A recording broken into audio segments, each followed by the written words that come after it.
Good morning, YouTube. My name is Fideka, and welcome back to Tiny Bunny. It's time to play with you, episode 2. We saw a lot of disturbing stuff there in episode 1, but I'm sure it's about to get a lot worse. Alright, new school, new teachers, and most importantly, new classmates who always have trouble connecting with, like most other kids with glasses probably. I forced myself to get out of my warm bed. Dad would usually drive me up to my old school, but this morning the bedroom of my parents was silent. Did they sleep in? Maybe it was a good thing. I didn't want to get the daddy's boy reputation from day one. My parents were probably still tucked in, dreaming about the good old days when everything was so simple and easy. Sweet dreams, even if far removed from reality. Can I help you? I silently sneaked out the first floor so I wouldn't wake anybody, especially the peacefully sleeping Ola. Ooh, it's a lot more spooky at night time or morning, I guess. I did my best to step on the middle of every floorboard. I used to play like this even in our old apartment. If my soles touched the space between the floorboards, it counted as stepping into lava. The clock was spurring me on with its hands. I need to hurry. Faster, faster! I was too fast, so I needed to circle the hallway once again. Bullying lava was bursting out of the cracks between the floorboards. I needed to watch my step, to survive at any cost. Hippity-hop like a frog jumping on molehills, like a fireful bunny in the grove full of wolves. I made a sandwich in the kitchen, shoved it down my throat, and drank it with cold tea. My appetite was good as someone being led up the scaffold toward a guillotine. I lowered my gaze and saw that one of my feet was standing on 2 floorboards at the same time. Burnt to a crisp, huh? I moved my foot. Disgusting little snakes writhed in my belly, the fear of getting hit and being called nasty names. The clock clicked. I need to go. It was dark outside, fitting for an early winter morning. This darkness never fully left the houses around here. I took my time tying my shoes, buttoning up the puffy down jacket, trying to delay my unpleasant exit into the semi-dark, into the unnerving unknown. I rubbed my glasses for good luck. Yeah. I couldn't remember a single time these thick pieces of glass brought me any good fortune. Ooh. No. The sky was akin to the giant bruise. On the east side of it, a black cloud was swelling up. It licked up stars from the sky and extinguished the rising sun. Darkness was plastered all over the treetops. The cautious cries of birds got tangled up in the thicket. I locked the front door with a long key that I wore around my neck. My parents made me wear this noose, afraid that I, being a total klutz that I am, could lose the key otherwise. The wind whizzed on the other side of the gate and invited me into my new life towards dubious adventures. Who footprints are those? Who footprints are those? Oh. And tagged alone like an old buddy pushing me into the back. Wide shadows that pines throughout covered a third of the clearing. Stop your hooting. Upon reaching the edge of the forest, I hid my nose in the coat collar. I was squeezing through the thin fire break, my hair ruffled up, my back hunched over. The tall trees stood on both sides of the teeny tree. Oh, why were we going out at night? I didn't want to go out during the day.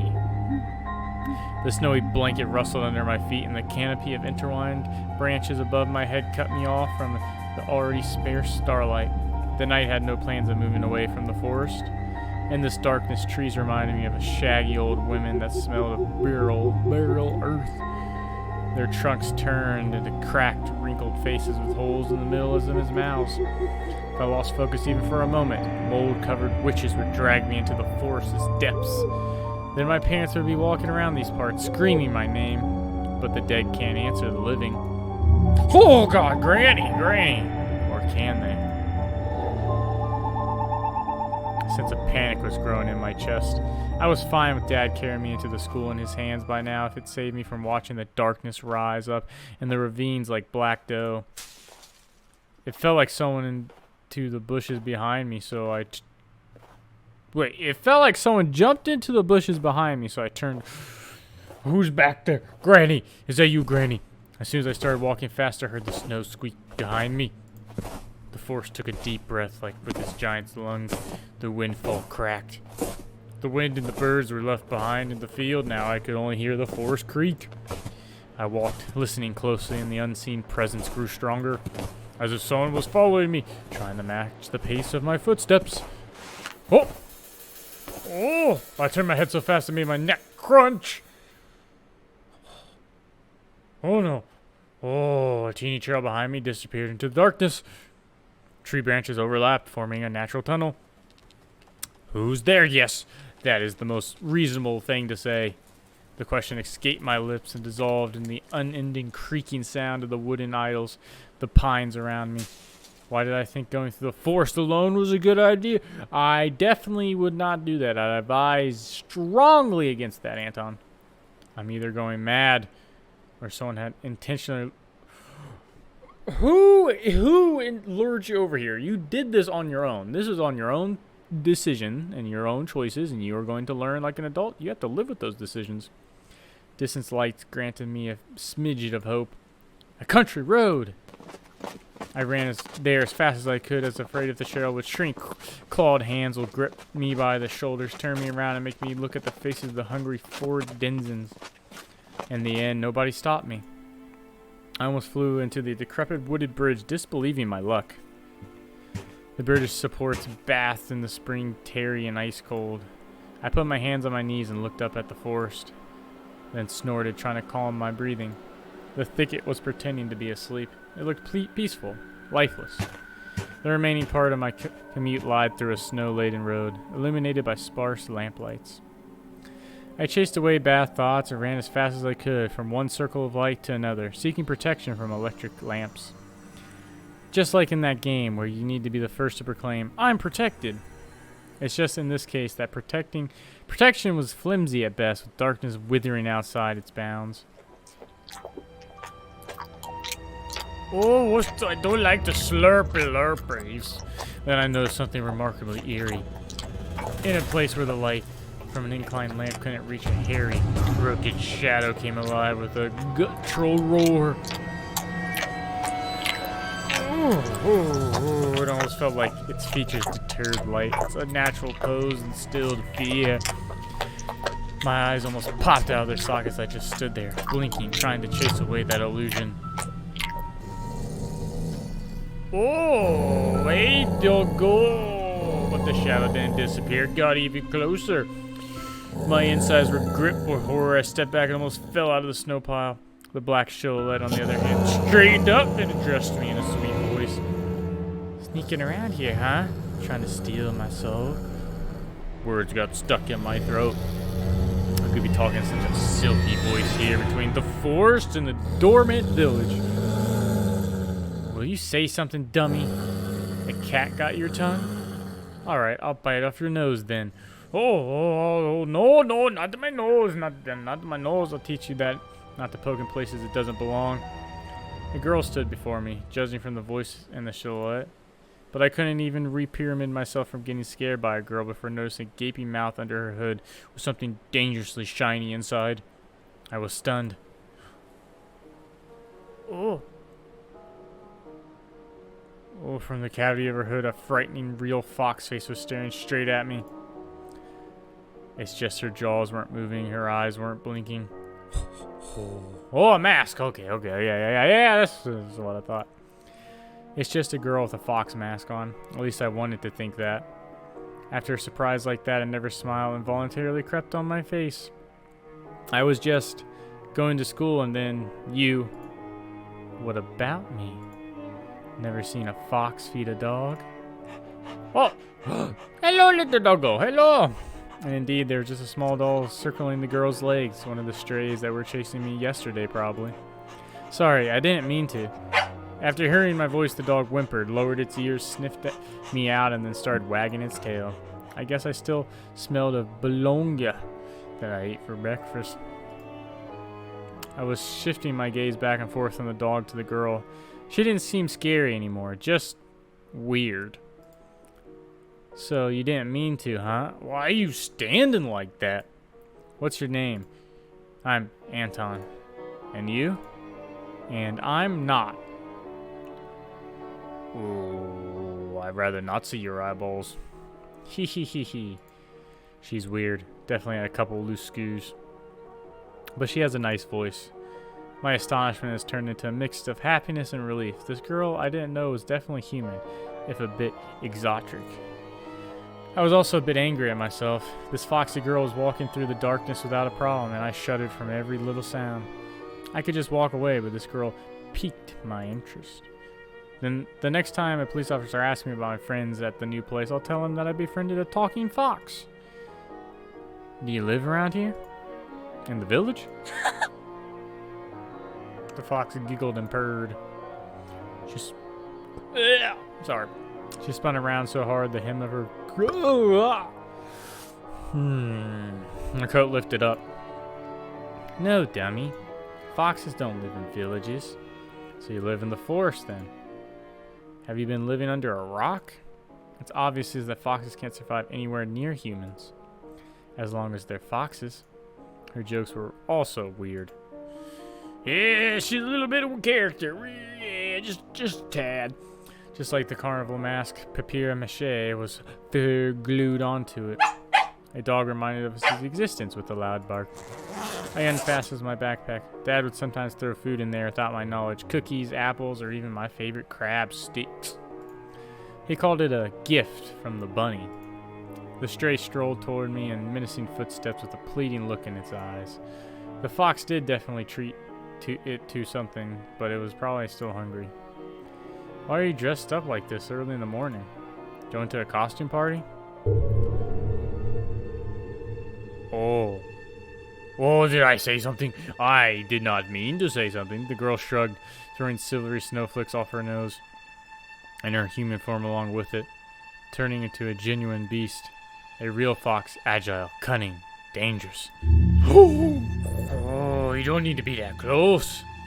A moment of hesitation, you'll be ripped into shreds. She'll tear you up and gulp you down without breaking a sweat. I couldn't help but just stand there as a stump. Until I heard her calm, medalic laughter hidden underneath the beastly mask. I wish you could have seen your own mask, sweetie. Sweet? Did she say sweetie? I got embarrassed, went red up to my hair roots. We'd seen a fox in the zoo once when we went there with Dad, but it had patchy fur, was gray and skinny. But this girl was a fiery color, and fury, just like in the fairy tales. I was still rummaging through my backpack. My fingers that were searching for the dog's treat stumbled upon some soft, crumpled object. You'll see. The real beasts will wake up soon. You should ask them when they got their human faces. The girl's shadow was dancing in the lamp's light. The dog yapped in agreement. I freaked out and dropped my finding in the snow without getting a proper chance to examine it. Cold wind instantly covered the hole it created with snow. The dog rushed to dig it out, wanting to get its treat. And the fox just snorted. Now I was so embarrassed I wanted to sink through the snow. It was still dark outside with the light.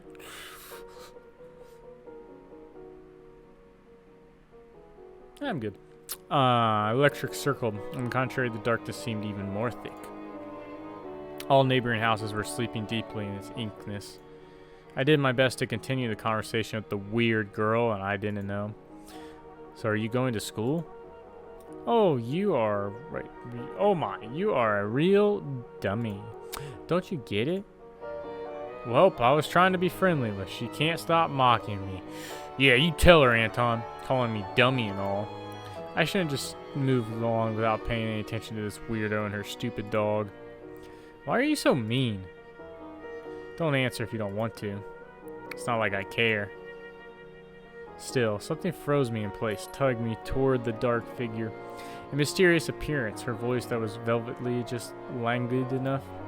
I was intrigued and excited. I watched her as people watch fires burn. Oh, stop pouting. Look here. Zolka took a liking to you. The dog was digging through the snow with sharp movements, snoring loudly. The fox turned around and looked at the windows of a nearby house, at its timbered front through the white mist. The tip of her mask, fake nose was shining under the lamp's light. And maybe someone else too. I was red again, like a boiled crayfish this time.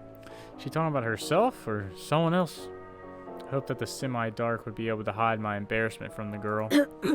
I cleared my throat before asking, "And who's that person?" I waited, counting my heartbeat. The fox didn't reply. Her sly stare was scanning the frosty patterns of someone's window. She was reading them like a glass book. I wonder what she can see in those winter paintings.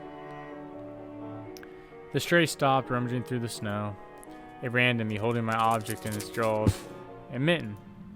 Could it be the one I found in the forest? What is it doing here? When I took a closer look, I realized it was just my mitten. Maybe Mom stuffed it in there when I was asleep? A certain missing boy immediately came to mind. Hey, do you know anything about Vova? I imagined the scene, silhouettes dancing in the clearing. I don't want to see that again. The dance of the night when Vova had disappeared. A boy who, when found, can provide a big reward and maybe save my family. I remembered my birthday when our parents promised to take me and Ola to Disneyland in Paris. There's a Disneyland in Paris? Huh, interesting. But instead of a long-anticipated gift, they gave me a simple brick game console, visibly embarrassed. I was crying my eyes out back then, demanding to take the promised amusement park. That was the first time when Mom and Dad had a big fight. My greediness shattered their relationship. If only I could fix everything, gather everybody I love, and take them to Disneyland. Disneyland fixes everything. On the night Vova had disappeared, I think I saw someone dancing like you. Wait, looking like you dancing under my window. Oh, don't get that close. Couldn't be true, but I felt like her mask became even more sly. The fox was sniffing me out. That's interesting. Oh, that got you worried? For yourself or someone else? Ola! As soon as I thought about my sister, my chest tightened. The cold sweat steamed down my spine. Well then, listen closely. A boy named Anton. This is a big, scary forest. The fox girl stepped forward menacingly. And I am not its only tenant. The other beasts already know about you. Beware, we'll come again tonight. I shouldn't have talked to this evil in child form, I thought, panicking. Wait, what? What did he say? Oh, wait, no. Oh, she said that. I thought Anton said that. I was like, okay. When your parents will be fast asleep, we'll sneak really close and dance. Macarena. Huh? Ah, Macarena. Aha, look at your mouth as a gap, auntish. He saw me near his window at night. Yeah, right. Are you by any chance a dimwit? Nobody would let me go outside that late. Children go missing here, you know. I touched the plastic frame of my glasses, puzzled by her silly joke. She got me scared to death. She's got me more confused than anything. I don't know what's going on anymore. Hey, why don't you stop fondling your glasses? I was also nearsighted once. Listen to me and maybe you'll become smarter. Remember, what did they call foxes? Cunning? My words seemed to hurt her. Hey, what did you... I'm sorry. Her laughter was akin to the jingle of a pair of silver bells. Just pulling your leg. Of course we're cunning. If you're agile and brave enough to befriend a cunning fox, I'll help you look for your Vova. There's a reason why you're doing it, right? I shrugged in reply. Her insight was alarming. I know why children have been swarming our forest recently. Sometimes you can find a lot of interesting stuff there. One day I saw a huge pile of candy once, and I swam in it until my jaws crammed. A pile of candy? Couldn't denounce whether she believed in what she was saying from the tone of her voice. I showed her another smile, a fake one this time. Boo, so worried. Well, what did you say to this then? She held out her hand in a fiery mitten. There was an assortment of sweets in her palm. In the city where I used to live, sweets like these were sold at markets or in Kiskos. I saw my favorite bubble gum in a vivid wrapper, and among the tasty treasure, a familiar name on it, Turbo. A triangular fox face poked through her nose toward me. Take some. My pockets are full of these.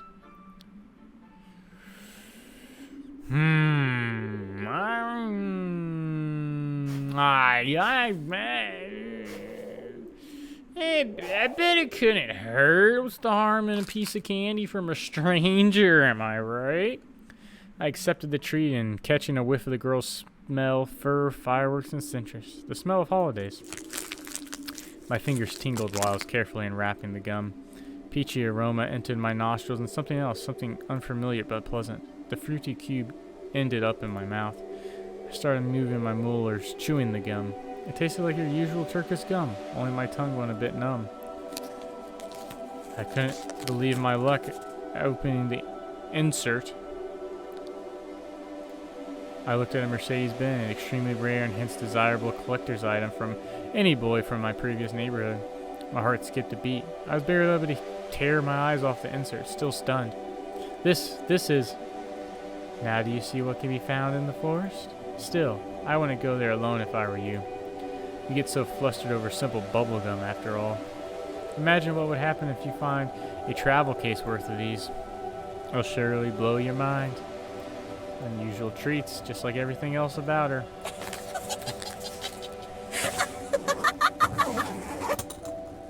Could you keep the giggling down? Thank you. I carefully hid the insert in my bag as if putting a rare butterfly in a can. Fox giggled. This is not how things are supposed to go on a Monday morning. Oh, I got an achievement. Who are you? I refrained from asking that question. She wouldn't answer anyway, or she'll just lie. I really wanted to see who's behind her mask. I was becoming more and more sure that underneath it wasn't just a simple young girl. What if Vova also found a snow pile with sweets and is rolling in it? Actually, what if he decided to stay in the forest? He must be cold without his second mitten then. The wind caught her words like smoke from a fire and carried them deep into the darkness, into the creepy thicket. The trees behind me creaked with their bony branches. Or what if something happened to him along the way? Something terrible. The forest reacted to her words, became alive. It sniffed me out, perking up its ears just like a curious beast. The fox girl pierced me with her eyes again. Wild beast? You find that scary? Well, I don't know. I'm a big brave boy, ain't nothing scary. He doesn't know. Oh my. Have I befriended a dunce? I didn't like to be called a dunce. Dunce. Yet being friends with her sounded nice. My grades are good. Yeah, I'm big smart. Big brain. Big brain. Really now? Yeah, big brain. Big. You see the big head? Big brain. You see the glasses? Big smart. Will you come with me, Mr. Good Grades Anton? We'll find your Vova and you'll be able to ask him where he found deep in the forest. As long as you're with me, nothing can hurt you in the forest. You'll see. Worms are worried, withered in my belly. Better run, whispered my mind. I don't believe you. Do you take me for a liar? Whatever, you're just like everybody else. The girl sounded hurt, although I didn't know if she was genuine about it. She turned around and she immediately lost all interest in me. The gum felt bitter now. I remember my dad's favorite saying, "Where are your manners, son?" Indeed, this fox was kind to me. Please don't get mad. Foxes can be nice. Like in fairy tales. I just need to know what kind of fox you are. Your giggling makes me very uncomfortable, fox lady. The girl giggled, hiding the nose of her mask in her hands. Then follow me into the forest and you'll get to know me. But not right now. When it gets bright, I mean. Your whole body is shaking, you poor thing. I don't want you to get a stroke. Hey, let me accompany you to school. After hearing this, the dog barked in agreement and then stopped messing with the mitten. I leaned in, trying to grab a piece of handwear that almost ran away from me. Well, if we're going in the same direction... We went toward the school and lost dawn. Here and there the lights came on the windows of houses we passed, as if the inhabitants were sending us warning signs. Silhouettes lurked behind the curtains. Dogs let out occasional barks. Spirals of gray smoke rose from the chimneys. TVs bustled and dishes clanged in the kitchens. We watched the village slowly rise from its slumber while carefully trending the snowy wheel trails. I walked in the left one and she took the right one. The dog was following right behind us. I expected the fox to bring up something weird again, but she stayed silent all the way to school as if playing with me some game only she was privy to. She would only giggle from time to time when the dog sneezed from the snowflakes that fell on his nose. That was the first break of silence. So what's your name? Here it comes. Names, names, names. You people always need to put labels on everything. What name would you give to a fox like me? I don't know. But I've read about Elsa the fox. You know what? I don't mind. I'll be Elsa. Elsa? Elsa? Couldn't understand if she was joking or not. I turned around as if looking for an answer from the dog, from the dark sky devoid of dawn. My silent questions were left unanswered. Well, this looks welcoming. This is going to be a great first day of school. School's outline was already in our sight. A giant brick box stuck in the endless night. Lights in the windows didn't bode well for me.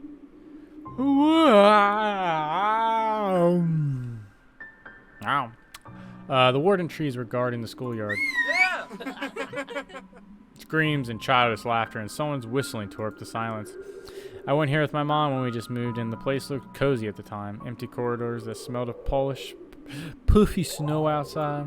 Second time I came to get the books, and I just kept imagining my peers rolling down the railings, grade schoolers running to the library, and teachers marching down the corridor with the air of self-importance around them. High schoolers were smoking at the entrance in track pants and wool caps perched on their foreheads. Their appearance destroyed the last hopes of a cozy school. Their stinging eyes and their teeth, yellow from nicotine, their smirks, all of it had the same gloomy effect as the cloudy winter morning. Absorbed by my thoughts, I completely forgot about my companion. I'll wait for you at the backyard after school, near the hanged man. Near what? She just ignored. The hang who again? What? Don't be late. I wouldn't miss it. Wouldn't miss it for a thing.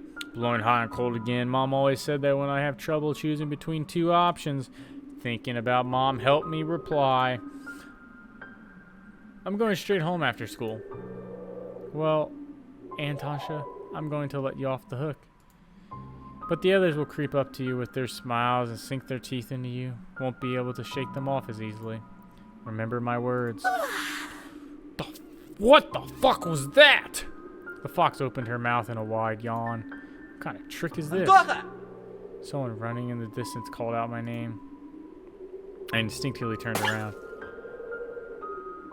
Who just hit the doggo? They whimpered and ran.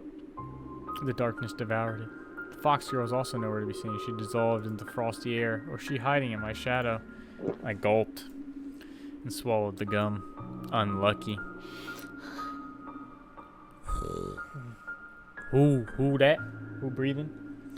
After taking a deep breath, I went toward the school, toward the cutlets and dough, toward the light raining down into the snow.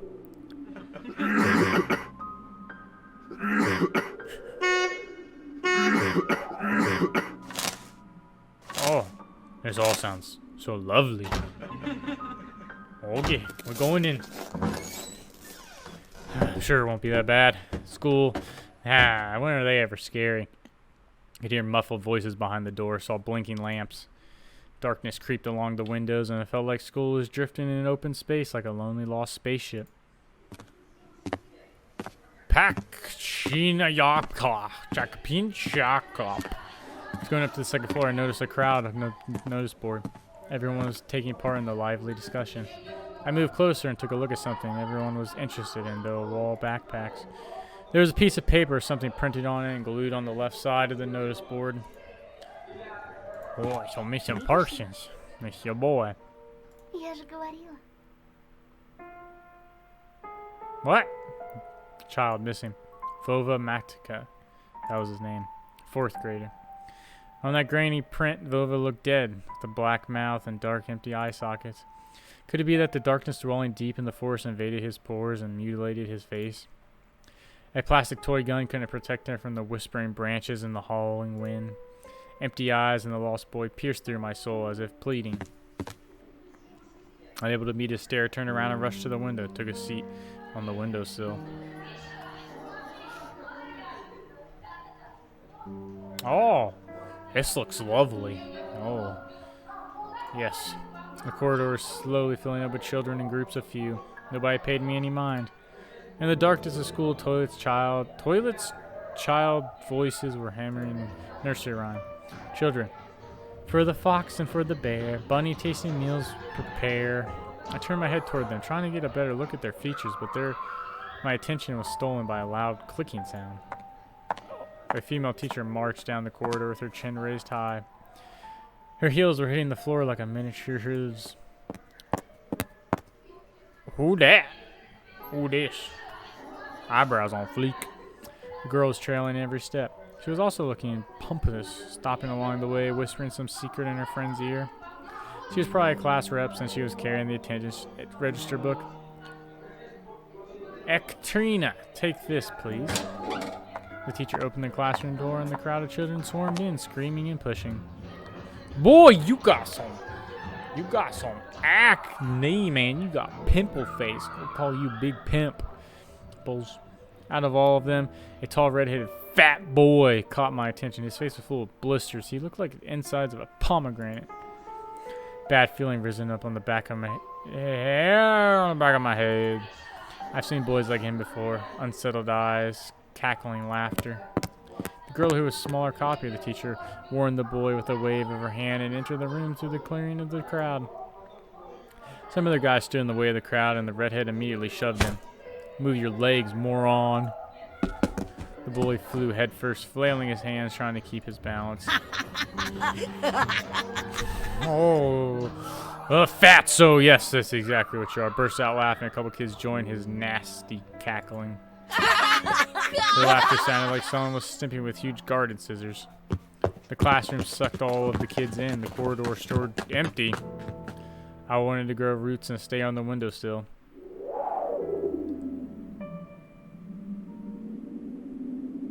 Oh, it looks welcoming. Just a handful of lampposts outside were battling the darkness, withering like fluorescent fish in the Black Sea. Maybe I can still run away. Go outside, dissolve in the darkness. I imagine myself running through the snow, how it squeaks under my boots, and how I'm becoming lighter and lighter with every step. Oh, okay. The ringer's trill blew the illusion away. I tore myself from the window with great effort, then took a couple of deep breaths, trying to be at least calm down my mad pulse, and entered the classroom. Oh, this is lovely. Oh, nice plant. The prime teacher looked over at me in the frame of glasses, clearly annoyed. I'm the transfer student. I was told to come here. The snowy forest trail was winding in front of my eyes. The pines rustled, but it didn't sound like predatory anymore. She buried herself in the register and flicked through the pages. And your last name?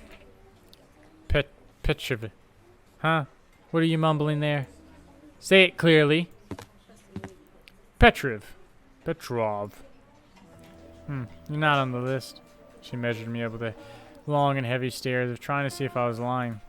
I wanted to sink through the floor. Hazy faces observed all over that from the left. The classroom breathed and snorted in unison, like a living organism, like a dangerous beast. Are you sure? I don't have you in my register. My knees chose the worst time to start shaking. I felt dizzy. I clenched my fist so hard my knuckles became white. They told me to come to classroom 204 to ask for Lilia Polovic, class 6C. What's so funny? Am I? First day of school, did I go to the wrong class? Oh no, this is bad. Everyone's gonna make fun of my glasses. Apparently everyone in the classroom took my words for some sort of joke because they were all laughing. What's wrong with this school? The classroom fell silent. The kids hid their smirks for a better occasion. Why do we hire so many interns? They all know how to put lipstick all over their bulging lips, but when it comes to real problems, I have to solve everything. How did they send you here without any proper paperwork? Ugh, I've had the same thing happen so many times already. Wait here, I'll be back. After I have a little chat with them. Oh. Hi guys, I'm gonna teach you today about taking candy from mysterious foxes in the woods. They have gum and they're trustworthy and they make good friends and they have doggos with them. Oh no, that's not what I want to do. Okay, like a convict in front of the firing squad, I lowered my gaze, feeling the mocking stares from all around the classroom directed at me. They prickled my skin, danced out on it like lasers. Oh my god, that zoom in. Once again, I imagined running away from this place, fighting the clawing wind, soaring high above the pines in a long jump, with the wind in my back and my only companion. The eyes of my future classmates were asking, this new boy, is he one of us or an outsider? Somebody whispered something and stifled laughter rolled through the classroom. Wipe the board! It was easy to guess who was the main prankster here. Hey, Four Eyes! Are you not only blind but also deaf? I said, wipe the board. My knees weren't the only shaking part of my body anymore. I was trembling from head to toe, and I prayed for the teacher to come back sooner. My prayers were answered by the powers that be. Man, I wiped them pimples off your face and feed them to you, man. And what should I do with you now? Where will you sit? Oh, well, you can sit with Simon. Simon, I guess? He's alone anyway. No way! The fatso put his backpack on the seat beside him in defiance, scratched his belly and smirked. Are you back to your old tricks? Should I call your grandma here again? Classroom went silent. And what's she gonna do? I'll be the one to do something if she doesn't. Put away your backpack now. Yeah, it sounded like a threat to me. Simon didn't move a muscle. He started studying the portraits of riders on the wall, looking bored. I needed to do something, resolve this somehow to save myself. I cleared my throat and continued in a stifled voice that sounded nothing like me. I can sit in the last row. I think there's a free seat. The teacher snorted loudly. She looked at me, then at Seaman, then back at me. Fine, go there for now. And you, Bobberin, I'll have a talk with you later. Come to me after classes, you'll be cleaning duty, got it? Simon forced out a twisted smile. Juicy pimples were growing on the tip of the nose, ripe for the taking. Oh, okay. I walked carefully, afraid to stumble and fall, causing another outburst of laughter from everyone. Took my seat at the back, at the last table, where I met with a pile of old posters. The outcasts took their seats and the class was ready to start. Now this is settled, let's start the class. Today's theme is traditions of Russians and international literature of Zolskins don't die. But boy, you keep your fat pimples off me. Fatso turned back to me, a stare informed me of the coming days, weeks, and months of bullying. Got my eyes on you, said his watery look. Oh. After a couple of periods, I already noticed a huge yellow spit stain on my notebook. Then at the cafeteria, the seaman accidentally spilled a glass of compote on me. And then he filled his hands around after exiting the toilet for some of the liquid from his hands would get on me. Just before the final period for the day, Simon pushed me into a buzzing crowd of girls from our class. Oh, he got a good grip. Well, that made me cursing, but I couldn't hold my balance and ended up ramming my face into the girl I took for the class rep before right in the chest. Ow! I immediately stepped back, dying from embarrassment. I'm sorry, are you alright? Yeah. Ah! Then she suddenly put her hands on her hips. Will you look at him? Groping me in front of everyone. I'll tell my mom. We'll expel you, pervert. There was some sort of sadistic pleasure in her eyes if she was a child who was about to put a lit-up match in the chafer beetle. I didn't mean to. He pushed me. We all saw that, you know. No blind among us. She stared at my glasses while showing me a creepy smile. Fatso, where you at, Fatso? I'm gonna get you. I started to fume on the inside, but Seaman's laughter cooled my head. I pushed you. You sure? He swaggered up to me and enveloping me in a smell of sunflower seeds and rotting teeth, and then pushed me to the ground. Like this, huh? What you gonna do now? The bully towered over me as if saying, come on, hit me. Let me see you try.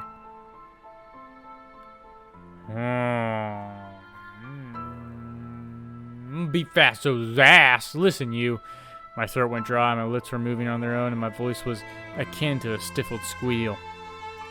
Seaman with a mocking smile. Oh, I'm gonna knock your teeth out. Pow! One punch. You gotta stand up to these bullies, Anton. Go on, Four Eyes. Why did you stop? We're all waiting. If you ever touch me again. Seaman slowly stuck out a finger and poked my forehead. I did, so what? If you ever do it again. Here. Oh, just pop him a good one. Once you're asking. Oh, you are going to catch the hands, my man. He was poking me with his finger so hard that my head tilted backward. I must not cry, or I'll be done for. What will a wimp like you do to me? My vision went blurry. My soles tore off the floor. I rushed forward and threw a random punch without looking. Am I gonna hit the girl again? Oh, I popped him in the face. That's right. Fucked your ear up, boy. Can you hear me now, fatso?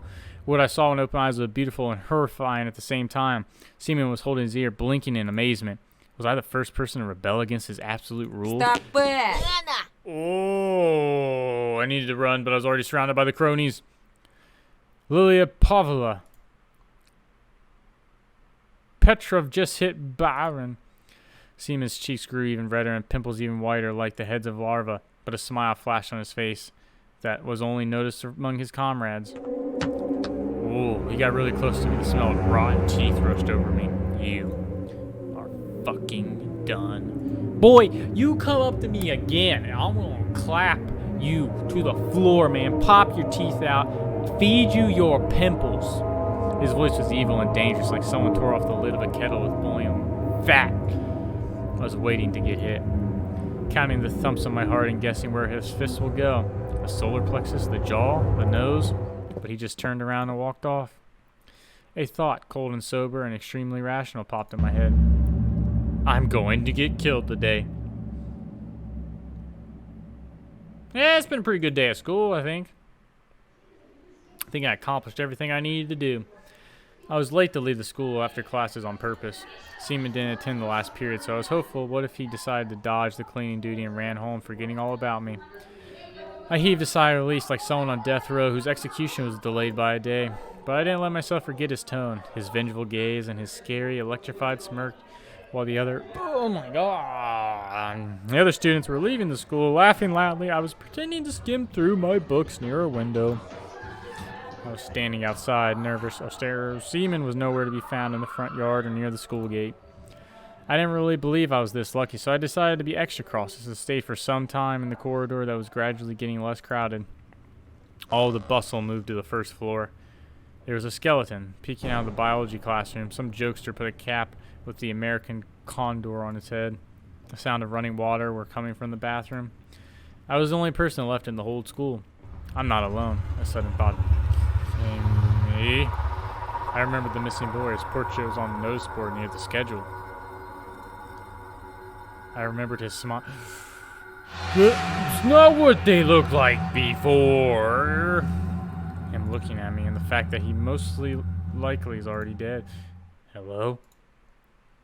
I shuddered and turned around.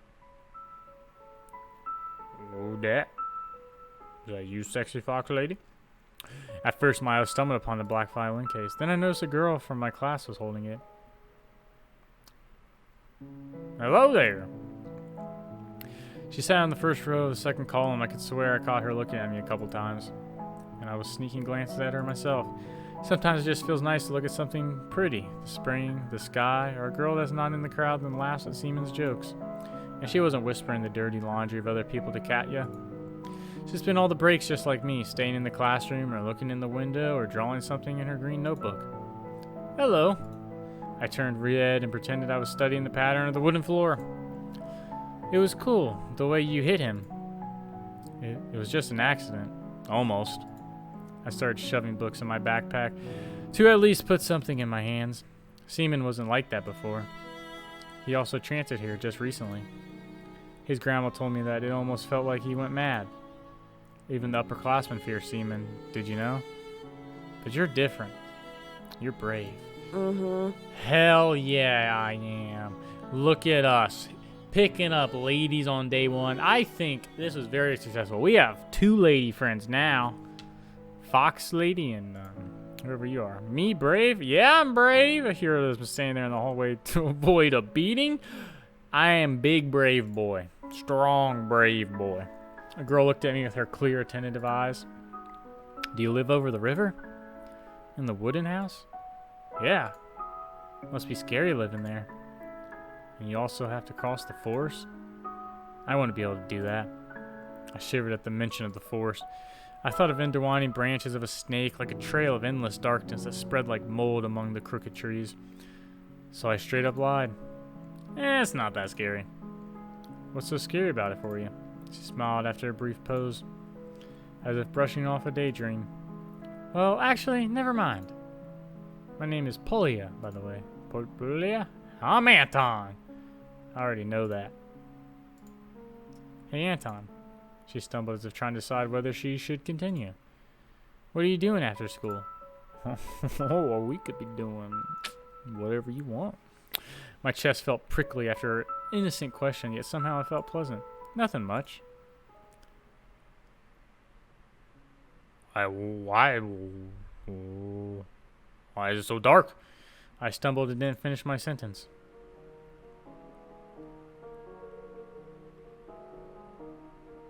What's happened? Huh?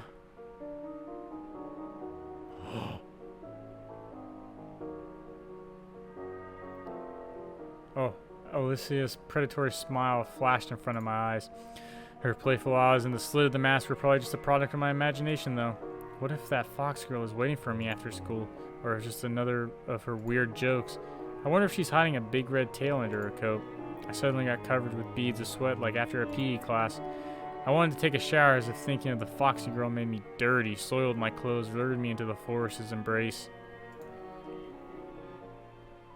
Yes, hey, how you doing, Pola? I have a violin lesson, then I'll be free. My grandpa hired me a private tutor. Our music teacher is a violinist, and he doesn't have anyone to teach here except for me. She waved her free hand in the air, intimidating the movement of a bow on violin strings. I can almost hear the music. It's almost like there's music playing in my ears, but okay. It chased Elsa out of my head. I looked at Pola's lips, catching her every word, and was frozen from the unusual sensations. They were warm, soothing, and tingly.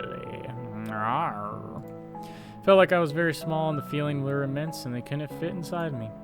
That's what she said. They said there's a serial killer on the loose in the... Oh, back it up. You say serial killer? Normally, Grandpa would escort me home from school, but he's been sick lately. I snuck a glance at Vova's photo. His eye wells were studying me, and his lips were wearing black lipstick, just like the portrait of a gravestone. I mean, I'm not a coward, it's just... I think it'll be safer together, with you. Will you go home with me, Anton? Oh, yes. Yes, I will. Finally, everything that I read about in the adventure books, everything that I dreamt about was seeping into my life. A mysterious crime, a beautiful stranger, a heroic duel. Oh, a duel, yes. Thinking of Seaman instantly sobered me up, returned me back to Earth, and I started shaking under the feet of my deck of a ship. If only I could rise to the occasion in front of Pola. Because no matter how brave I was trying to act, it was obvious for both of us that I wouldn't be able to stand a chance against a big guy like that. You just gave him the double nut punch, man, and then a side hook, he's out, donezo. And him knocking me out wouldn't even be able to do the worst of it. The worst part is that Pola will see all of it. Polia. And she'll laugh at me like everybody else. No, I don't need anybody to see me in such a shameful state. Boy, what are you doing? Why don't I get to make these decisions? I doubt I'll be able to today. You know, Seaman is waiting for me outside. I need to deal with him one-on-one like a man. Nonsense. Polia brushed off some hair for forward and sensed a weak aroma of blackberry. Polia was a water. When you were thirsty, you gulp it down and still wanted more. Never thought to say that to a girl, but alright. I remember the summer evenings at the country house, the fires pooting smoke, the berries hanging over the fence from the neighbors, and a soft cover of pine needles under my soles. Those few peaceful days when I felt completely safe. My mom resting in the hammock, my dad putting meat on the skewer. Could I have foreseen the upcoming catastrophe and the crackle of the coals and our parents' laughs and the smell of the fleeting July? Could I have seen how fragile the world was? Do you really think that savage will give you a fair fight? He'll just swarm you with his friends without giving you a chance to catch a breath. Polya suddenly flashed a devious smile. But if we go together, they will put off. I'm not only the first violin in the village, I'm also a girl. I've heard from a delinquent I know that he'll never attack someone when there's a girl around. Can you imagine? They have this weird code of honor. A delinquent, you know, I thought, worried. Is he better than me? Taller? More handsome? Oh, I have to go to music class. All right, I'll see you. She made a couple steps and stopped. Amazing. Polya didn't look like those beauties from the magazine's posters or the actresses from the movies. But in the flickering light of the ceiling lamp, she looked much more alluring. Could you play something? My parents bought me a guitar a couple of years ago. I immediately remembered my meager attempts at making music. Change, we're all waiting for change. Tassoy's song echoed my thoughts and my desire to change something. That guitar got lost somewhere, as if refusing to move to the old house near the forest. I think my parents gave it away to someone they needed it more. I don't, sadly. A pity. Oh well, I'll be going. Bye. Bye. Her shout was captured by a loud echo. Her shoes also echoed through the school hallways. Bye. I wasn't sure if Polya heard me. I looked out the window again. The schoolyard was empty, just a couple of grade schoolers throwing snowballs at each other. Nobody who looked like the hulking Simon with his cronies. This was giving me hope. What should I do? Polya could become a friend, the first one in this new place. And besides, she may be real dangers of meeting a killer, and I'll be her defender, her knight. Yes, her knight in shiny army. I will stop the serial killer as a 12-year-old boy. And even though my inner voice was hesitant and whispered about running away from the killers, lurking in the woods at night, Polya was worth the risk. But the red cunning fox was also intriguing. She promised me to help look for Vova, and this will bring me a reward. More money will also guarantee peace in my family. Gifts for Ola. I imagine my sister happy with those girls who get prizes from Sopra in the finest hour. She'll be dancing with the famous singers, maybe a new popular boys band like Ivska International. My mom and dad hugging in the Oska Pavilion. And then all of us going to Disneyland. Yes, Disneyland for the win. Oh. Very interesting, very interesting. Oh man, oh man, oh man. What do I do?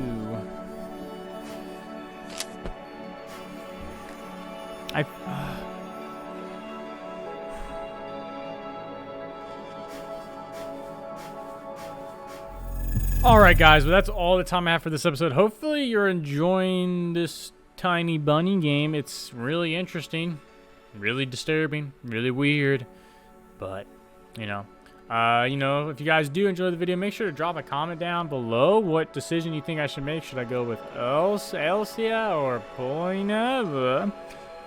Fox lady or the girl I just met. So, drop a comment down which decision you think I should make, and make sure you guys are subscribing, clicking the bell notification to stay up to date with all my new videos, and I'll see y'all in the next one. Peace.